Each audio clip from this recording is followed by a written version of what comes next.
So today marks the final week of my diet, and I'm going to do a little review as to how I got on. We're going to take a look at how much weight I lost from the start, and we're going to look at how my strength levels have changed, and going to go through what the future plans are. So I started this cut at 91 kilos.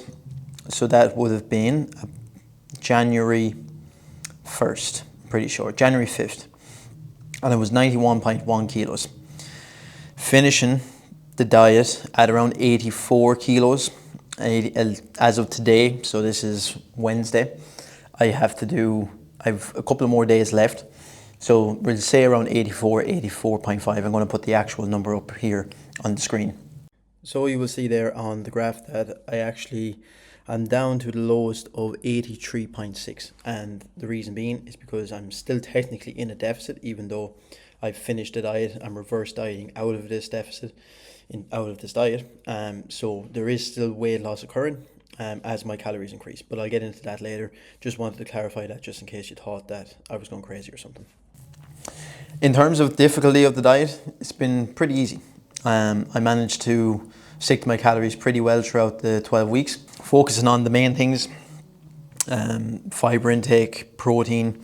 And I think one of the biggest things that I would have done this time around was increase my activity level. So as you know, I'm a personal trainer and an online coach, so steps wouldn't be all that high. My gym is pretty small where I do my personal training, so I don't get a lot of steps throughout the day. So getting my activity level up was a big win and an easy win, because it just meant that I could eat more food while I was in my deficit, so I could maintain my strength. Overall, looking at my physique, starting at 91 kilos, was I happy with how I looked? Obviously, it's post December Open, so I was a little bit fluffy. I wasn't out of shape, I would say, for a powerlifter, but I look like a typical powerlifter. That is probably the physique that I don't want to get back to. You can see over the course of the 3 months that I got pretty lean. Am I shredded? No, but I'm probably, I'd say maybe 15% body fat, maybe 17, from a 20% body fat at the start. This is just all guessing, probably 22%. Looking at my current physique, I am quite happy with it. I don't think getting any leaner, maybe 82, 83 might have been, I might have looked a little bit better, but getting much, much leaner than this isn't really necessary, because at the end of the day, I want to be as strong as possible. I'm not too concerned about being shredded or, fit for the stage as a powerlifter, as a bodybuilder.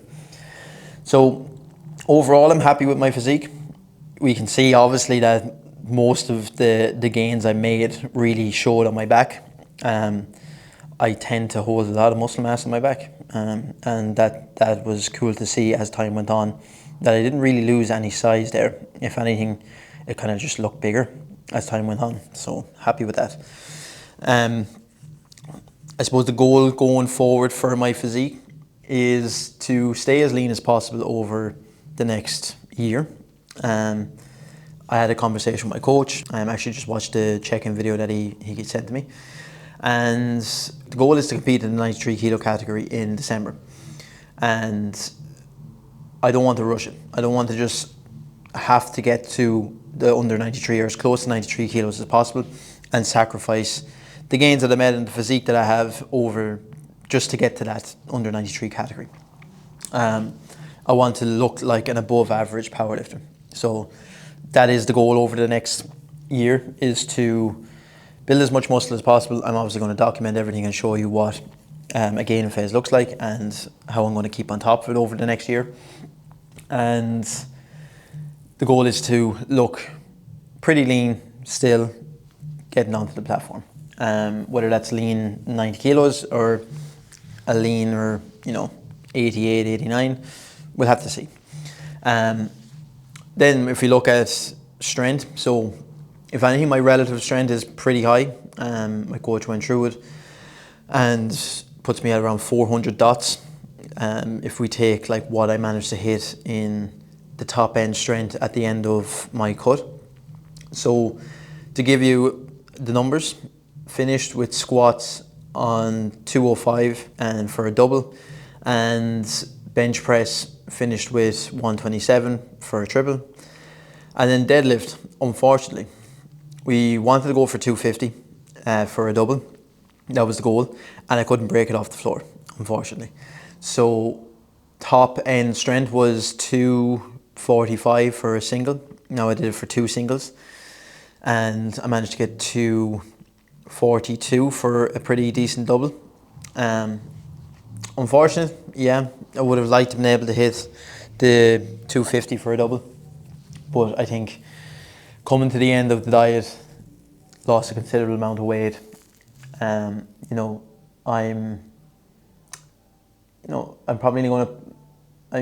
going to be tired, and it's going to be difficult, and that's just the repercussions of dieting and trying to maintain your strength and trying to be as strong as possible. You're going to have days where you're just not going to be able to give it 100%, and I think the fact that it was coming near to the end of the block, a lot of fatigue is building up. I had a couple of missed reps along the way, so that's going to accumulate more fatigue and result in me not being able to pull 220 or 250, which, look, not the end of the world. My strength, I'm sure, will just come back to baseline when I start to gain weight back up. If anything, I'm going to be stronger, so I'm not too concerned. Overall, I would rate this one of my most successful diets. The last time I got lean would have been back pre-COVID, and I got down to around 82 kilos, so I'm looking much the same as I was when I was 82 kilos. And so I'm pretty happy with it, and I'm happy that we're coming to the end of it so that we can get into some gains. So I suppose to break it down for you, what made this diet really easy was, one, I have a coach. So I checked in with him every week, and he sent me, my loads to hit. He did my program, set the calories for me, kept on top of me, kept me accountable. That just makes things easier, because you're going to want to slack off, you're going to want to stop when weight stops moving on the scales, the usual things that happen during a deficit. And it's very handy to have a coach by your side to explain to you that, it's not the end of the world, we're going to be able to do this, yada, yada, yada. And I suppose to give hats to my coach is, like, he doesn't treat you like a child. He's not going to scold you if you don't, if you make mistakes.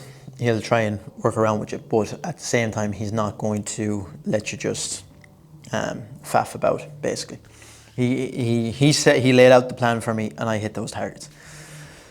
After that was really, I suppose, my success in maintaining as much strength as I did, or I have. Really, I would put down to not slacking off in training. There was some days there where I just was not arsed, more times than none. And after the 12 weeks, I have a lot of joint pain, elbows, wrists, my hip, and they're niggles, they're not injuries. A few cramps in my quads that I never used to get. And, they're all signs that, you're building up a bit of fatigue, recovery is low. And they're all reasons that most people would stop. And I suppose I would pride myself in the fact that I didn't. I soldiered on, and I tried to maintain as much strength as possible throughout this deficit. And I think I did a pretty successful job. Adhering to the plan really came down to my nutrition choices. So really focusing on getting a lot of fibre in, making sure that I was prepared for each training session while having a high carbohydrate meal, and making sure to hit my protein target.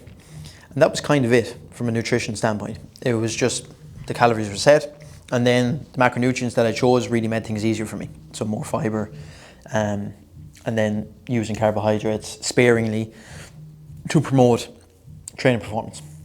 And then obviously protein and micronutrients and healthy fats for recovery. The fact that I was dieting didn't mean I sacrificed everything.